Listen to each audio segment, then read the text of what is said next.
Hi there, and a very warm welcome to this week's Quick Tip. This week it's Quick Tip time again. I was a bit ill the last 2 weeks, so I'm still recovering, but I figured it's good enough for another Quick Tip. So maybe this week is a bit slow. I'm apologizing in advance, but let's get started with the topic. And today our topic is decals and all the ways to decal. Usually in my workflow I use 4 different methods. And those are the UV method, the projection method, the Cinema 4D stacked material method, and the extra geometry method.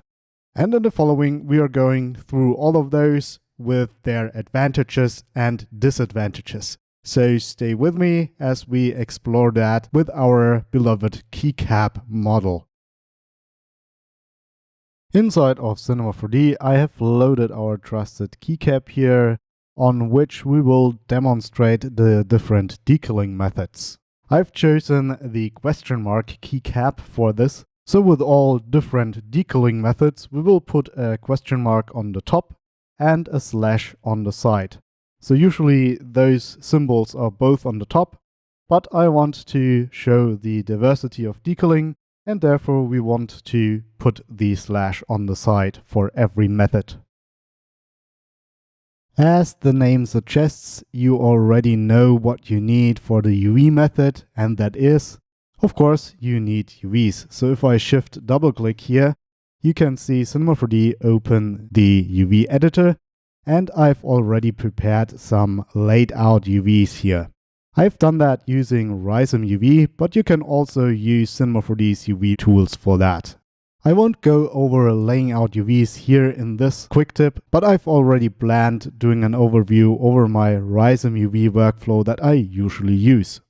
Now let's get back to the topic of texturing the decals. So the most easy way to use decals would be to just figure out which island we need to use, so the top and the front here, and then go to Photoshop and put our numbers or the question mark and the slash on the respective positions. So let's real quick find out what islands we need by going into selection mode and then going just to select some polygons here, and they will light up in the islands that we need. So we need this island on the lower right, which is the front part here, and the island on the left, in the middle sort of, that is our top part. Let's undo our selection, go back to object mode. So let me talk a little bit about the disadvantage of this global approach. This global approach would leave a lot of pixels in your UV space unused, since every of those pixels need to be accounted for, but you only need the numbers or the question mark here and the slash here. So if you're after resolution and want to use a highly optimized method, it would be better to just concentrate the textures that you need on the small areas that you actually want to use. So we would need a way to use different submaterials to bring those numbers in. And this is what the blend or composite material is giving us. So if you go to materials, create, you can see the Octane composite material here. Now we want to keep the substrate or the base material that we've already created. And if I click on the composite material and assign it, the original material would be gone and we would need to copy nodes over. But actually there's a workaround to do this, so let me delete the composite material again. And if we go up here, let me create a mix material. Now the mix material is usually deprecated and shouldn't be used, but for this workaround it's the right thing to do. So let's create a mix material, and inside of the mix material let's drag in the cap material into material 1. Make sure the mix material is active and go to material again and choose convert material. And what this is doing is it will look up what is linked inside of the mix material and create a blend material with the same materials inside. So we can get rid of our mix material now, and assign the blend material that is still named after the original material. So let's call it blend decal, and assign it to our object. And when we go back to our cap and look at the material that we have here and our decal material, we can see the cap material has been transferred to our blend material 1-to-1. Since we want to have 2 decals, let's just get this a little bit more tidy here. We want to create 3 materials, so the base material and 2 other materials for the decals. And so to create those materials, let's go to material 2, add material, and to material 3, add material. And let's make this tidy once more. Here we go, something like this. And then we want to make sure those are the right material types. So we want to have a glossy material with the BSDF GGX. Right. Okay, so everything's good now, but they are not showing up on our keycap here. And this is because they need a mask to be showing up. And this is exactly what I'm after for our decals.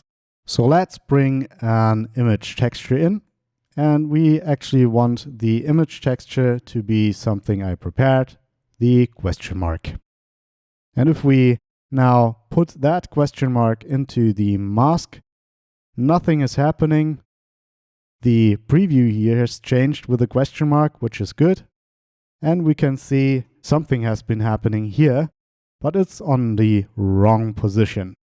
Now, what we did right now is we just took our texture and put it on the whole UV space. So it's like if I open the texture here. So you can see the corresponding island here of the side is the side of the question mark. So we want to move that down here where it belongs. In order to do that, we will need to have a transform. So let's click on here and go to UV transform.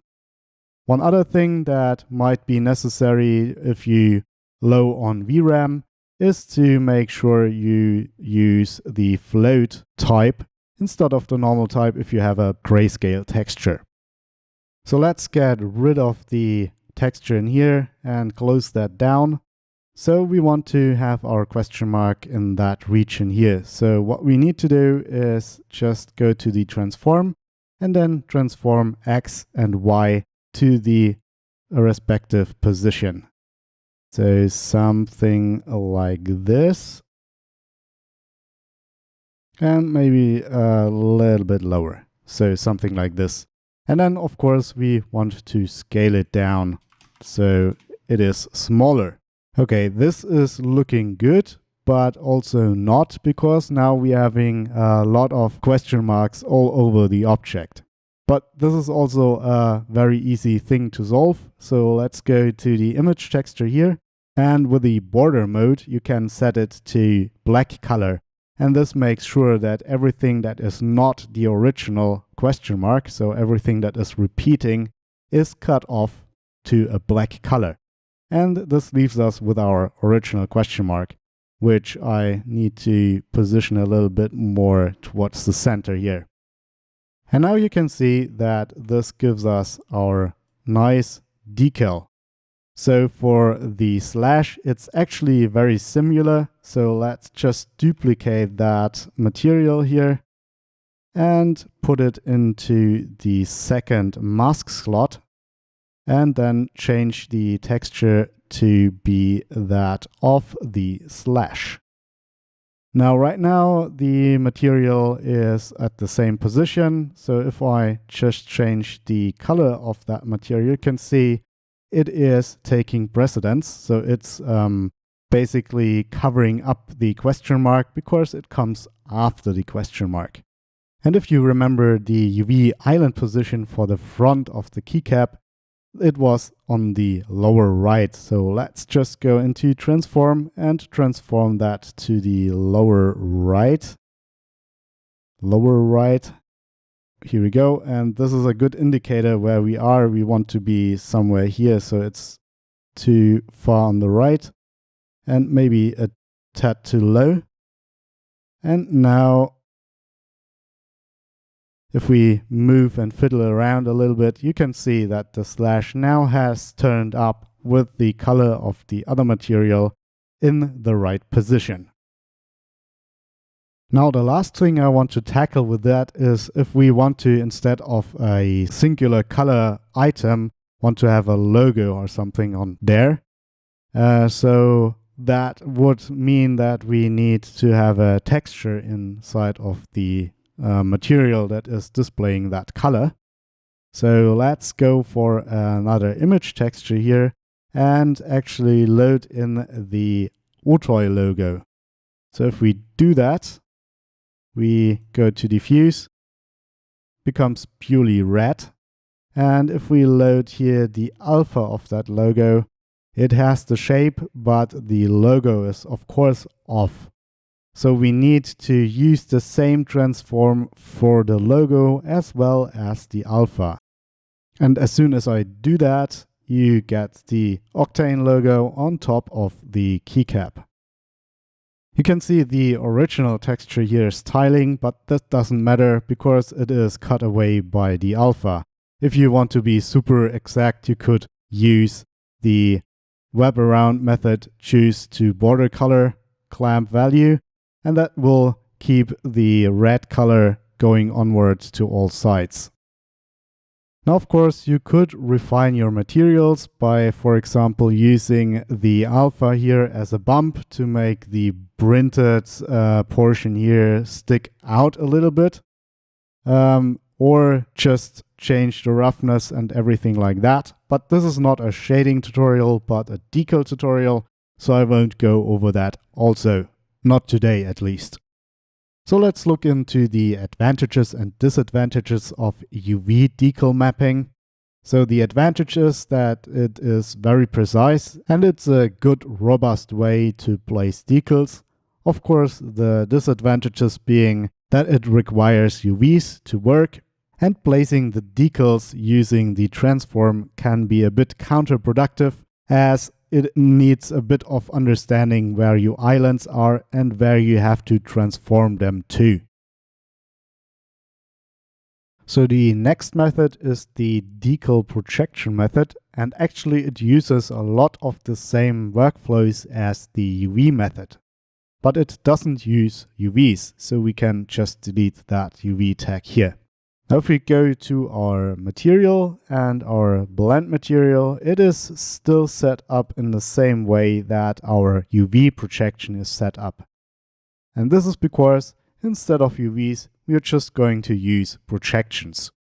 So let's just do that by bringing in an image texture again and use the texture for our question mark to start. Again, the type should be set to float if you're using black and white or grayscale values here. And then we will bring in the texture to the mask. Now instead of UV and instead of transform, we are going for a projection. So within the projection, there's a load of methods you can use, but usually the most used projection, however, is a planar projection where you use a plane to project your image upon. So if you are fast at reading or know the projection methods by heart, you know that Octane is not having a planar projection. But it's not that it doesn't exist, it's just named differently. So the planar projection here is called UVW. Now this is used for noises to become 3D, but since textures only have 2 coordinates, no z coordinate, they correspond to only u and v coordinates on the other side. Since z and w is missing, this then becomes our trusted planar projection. So let's choose it.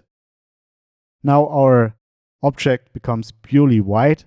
This is because the projection usually have a world scale and therefore are very large, especially with small things like this keycap here. So it's very big. What we also want to do is to lock our aspect ratio so your transform is uniform and doesn't squeeze or squish the texture. So let's try 0.1. It's still much too big, 0.001. That's more like it, maybe 0.005 or 4. Let's make it 0.003. Now the projection is to the wrong side. We need to have the projection from the top. And I've already figured that out, but usually it's the last value you touch. So if you do it like this, you can see it's turning to the right. If you do it like this, you can see it's turning on its side. And if you do it like this, it is the top, but it's the wrong way around. So you have to do it minus 90.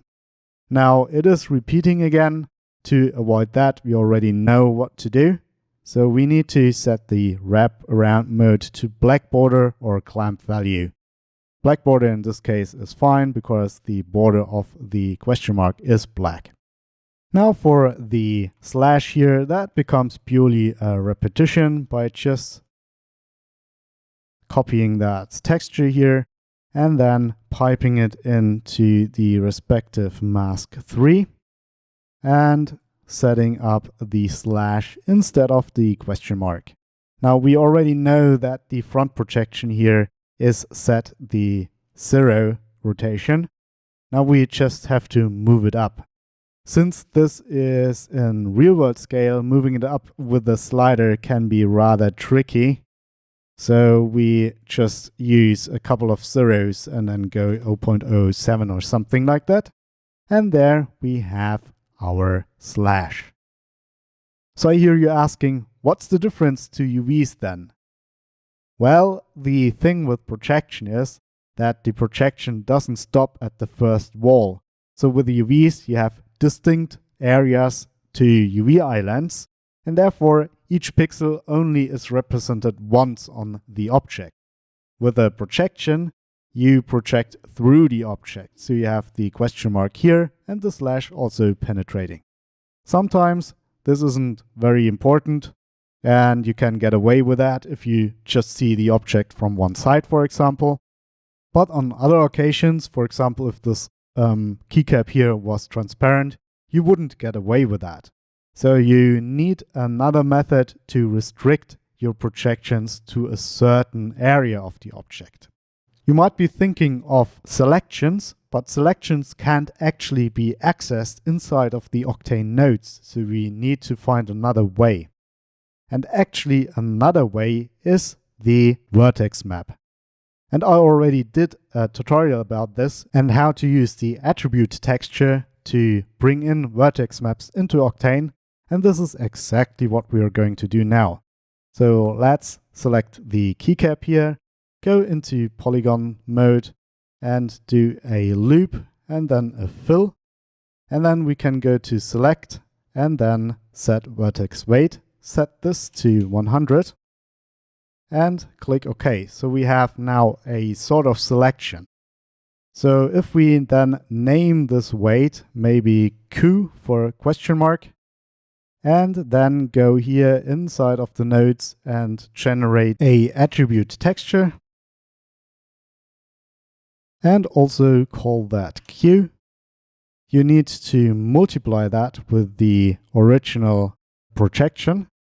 So let's go and find the multiply. Here we go. I don't want them to have previews, so let's just disable the previews on those. And then just bring them together and go inside of the mask. And then the other thing that we need to do, you shouldn't forget to set it to float. And then if we look here, you can see that the question mark projection is gone. Now we are just ended up with the slash projection. And we will do exactly that same thing for the slash projection by selecting the area where the slash projection should be. Then go ahead and select the vertex weight and call that S for slash. Of course, you can use longer names if you are not certain if you remember what this means. Then just copy those nodes here and use them to get the mask for the slash. And of course, we now need to use the S. And as soon as I've done that, you can see that no projection is bleeding through anymore because they are restricted to the areas of each of those vertex maps. Alright, that's that with the projection-based decaling. Of course, as with the Octane logo, it would go exactly the same way. You would need to bring in another texture for the color and then use the same projection on that too. So, projection-based decals, what are the advantages and disadvantages? Well, the advantage is if you don't know how to deal with UVs or don't want to deal with UVs, then the projection method is actually more easy to set up, but it's also tedious to fiddle around with the right numbers to get your projection right. And then if you see your objects from multiple sides or it's transparent, you have to also set up a vertex map to restrict your projection, which might end up taking longer than just to unwrap your object real quick. Welcome to the easiest version of labeling with the stacking method known from Cinema 4D. So with this method, we don't need any blend or composite material. We just create our own materials. So let's do this by going to Material, Create, and create our glossy material, and then just call it question mark. Maybe be a bit more specific, but right now this is enough. So instead of doing very complex things in here, we just take our image texture, link it to our question mark as always, and then link it to our opacity here. So within the question mark, let's just make sure this is set to float, and we can set the border mode to black color again. With that done, we need to just apply that on top of the base material so it creates its own tag. Now, since we are using UVs still, this is a very familiar sign. This is the UV layout that is positioned in a way that the question mark is only visible here. Now, we don't want that. We obviously want that on the top. And to get it to the top, let's select the tag and then go down here, and instead of UV, just select flat projection. And if we go to our texture mode, you can see that we now get a gizmo where we can see what the projection is doing. So right now it's projecting from the front and it's really big. So what we want to do is projecting it from the top down. So we want to set it to -90 p-axis. And then use a smaller scale here, so maybe 0.3 or something like that. And this is it. You now have a question mark on top of your keycap. The same is true for your slash, so let's just duplicate that material here and call it slash. And then instead of the question mark, just link the slash in here. And then we will duplicate that question mark here and exchange that with the slash. Now, both of them are on the same spot again, but we already know what to do. We need to have the front projection. Then we can actually use the viewport here to get the gizmo moving.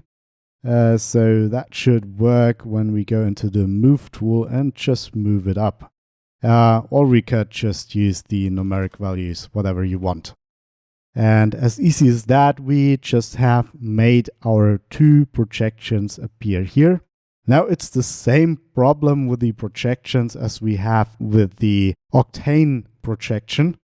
So they are showing through here, but the easy way here is that as we are dealing with extra materials, those can be limited by selections finally. So what we can do now is, instead of using complex node trees and our vertex maps, we could just use a selection. So let's create a selection and call it question mark or Q. And then we just go to that material and restrict it to that Q selection. And let's do the same here for the slash. Here we go. Make a new selection and call it S for slash, and then restrict the slash to the S selection. And now you can see that those selections are really doing that what you want, only being there where you want them to be. So as you can see, this is a very easy and fast method to do the same that we've done before using Octane tools. But there's some disadvantages connected to that. So this method here is not officially supported by Octane. It is supported in a way that behind the scenes Octane is actually doing the work for us and creating projections or UVs in a way that to get the overlaying materials to appear on the right spot. Ahmed, the programmer who programs the Cinema 4D plugin, has done that to make our lives more easy. But sometimes this method here can create some weirdness and can be responsible for some unstable results. What are unstable results? For example, I had problems with decals that are using the stacking method when I use render instances and only use the render instances with the main object invisible. So if I go and select a instance here and make that a render instance and then make the main object invisible by hiding it in a 0, you can see that we get something that is not what we want. Instead, we get a transparent portion at the selections of the material. Now, sometimes we can get away with that by reloading the scene, but you can see right now it doesn't want to. So this is one way of the instability I was speaking of. Another way that manifests is when you render out an animation. Sometimes the first frame of your animation is missing the decals and they only show up at the second frame you render and then continue to be there. But those are things why I sometimes refrain from using the stacking method inside of Octane. So advantages, of course, it's very easy to set up. It's easy because you can use the gizmos inside of Cinema 4D that show you exactly how stuff is projected, which is great in comparison to Octane's projection that isn't having gizmos in Cinema 4D. The disadvantage, of course, are the side effects that can cause a lot of troubleshooting and animations to not look as you want them. And of course, some smaller things like you can't share the node trees in between materials because they are now split into different materials and not combined into one anymore. So welcome to our last part, which is mesh-based decals. And we will go about and do that same thing as with our stacking-based decals, but we will create extra meshes for that. And of course, this also has its advantages and disadvantages. So let's get just started and create a plane and then shrink the plane down to the proportions you want and then move it up over the object. So let's do this. Here we go. So it hovers over the surface here. And there's a pretty neat tool to make it project on the surface of the object, and this is the shrink wrap. So if we go to our deformers and hit shift while we press on shrink wrap, it will be applied as a child to the plane. And then we will need to link our SDS object of our keycap in there. And that will project our plane down on the keycap. Now this can, depending on the surface, create some intersections.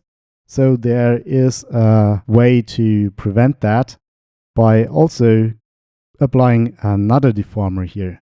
So let's click on a plane and pressing shift go to the displacer and it will be added here.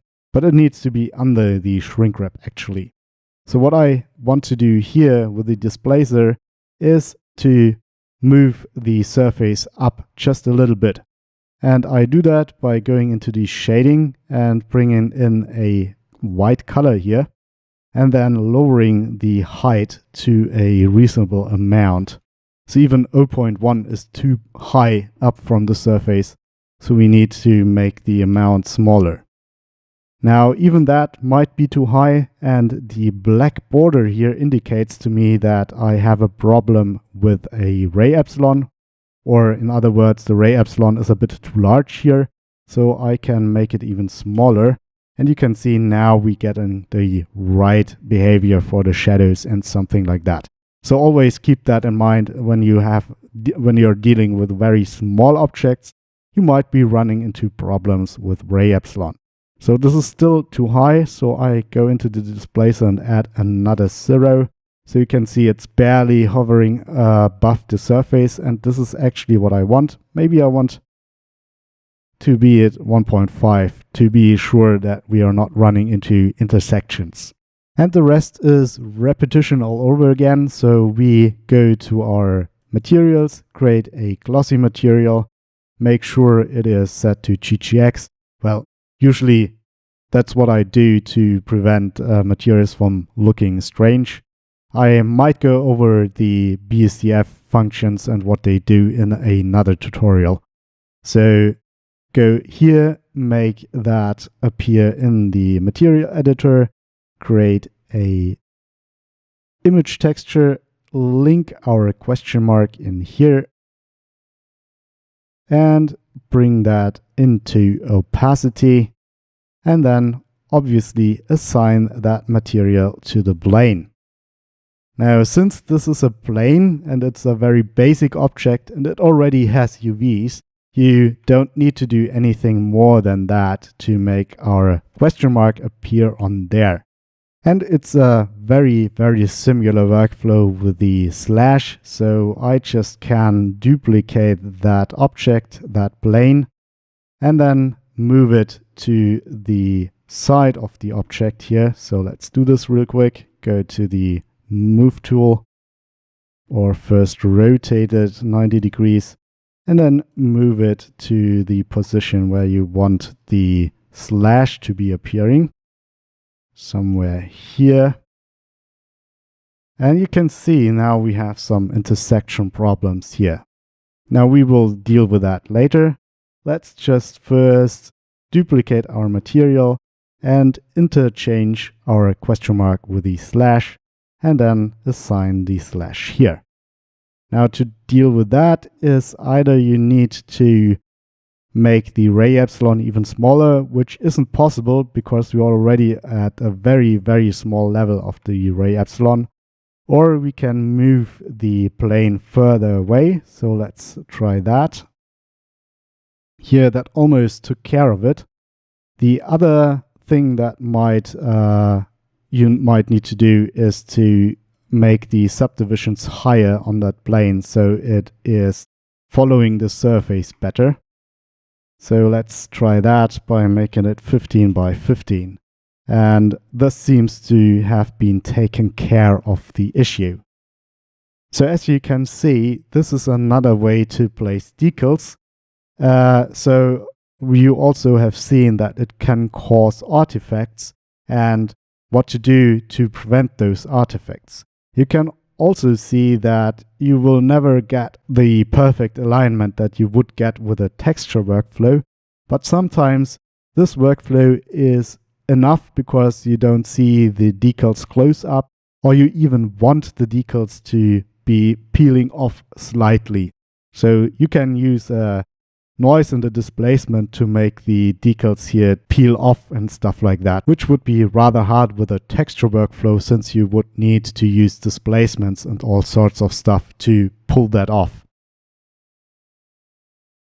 If you made it to this point, then I thank you very much for sticking with me that long. I hope you learned some methods you didn't know before and some workarounds you can use to make your texturing workflow even more versatile. I really did underestimate the effort that went into this, so forgive me eventual small editing errors and stuff like that that sneaked into this tutorial. Probably next week I will be going over some OSL scripts I wrote, essentially something to fight repetition in clones and objects that are using the same texture, to break those up and make those look individual in texturing rather than having the same texture on every one of those. So thank you very much again for tuning in. I say until next time and happy decaling.